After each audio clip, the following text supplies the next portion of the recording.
एक छोटे से गांव में एक पुरानी हवेली थी। लोग कहते थे कि वहां कई सालों से कोई नहीं रहता। गांव वाले रात के समय उस रास्ते से भी नहीं गुजरते थे। एक दिन शहर से आए तीन दोस्त, राहुल, अर्जुन और कविता, ने सोचा कि वो हवेली को देखने जाएंगे। सबने मना किया, लेकिन उनकी जिज्ञासा इतनी बढ़ चुकी थी कि वे सुनने को तैयार ही नहीं थे। जैसे ही वे हवेली के भीतर दाखिल हुए, दरवाजा अपने आप जोर से बंद हो गया। चारों तरफ अंधेरा और धूल जमी हुई थी।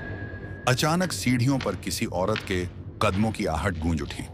राहुल ने टॉर्च जलाई तो सामने एक सफेद साड़ी पहने औरत दिखी, लेकिन उसका चेहरा धुंधला था। वह धीरे धीरे उनकी ओर बढ़ने लगी। कविता डर के मारे चिल्लाई और भागने लगी। अर्जुन ने दरवाजा खोलने की कोशिश की, मगर दरवाजा जैसे किसी अदृश्य ताकत से बंद था। उस औरत ने ठंडी आवाज में कहा, यह घर मेरा है, तुम लोग यहाँ क्यों आए हो? फिर धीरे धीरे उसका चेहरा साफ दिखने लगा। आंखें बिल्कुल काली, होंठ नीले और चेहरा बिना भाव के। राहुल ने कांपते हुए पूछा, तुम कौन हो? उसने जवाब दिया, मैं अधूरी आत्मा हूं। इस हवेली में मेरी हत्या हुई थी और जब तक सच्चाई सामने नहीं आएगी, मेरी आत्मा भटकती रहेगी। इतना कहकर वह औरत गायब हो गई। तभी हवेली की दीवारों पर खून से लिखा हुआ दिखाई दिया, बचकर निकल सको तो निकल जाओ।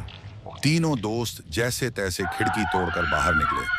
जब उन्होंने पीछे मुड़कर देखा, हवेली की खिड़कियों में वही औरत खड़ी थी, उनकी ओर घूर रही थी। आज तक गांव में कोई उस हवेली के करीब जाने की हिम्मत नहीं करता।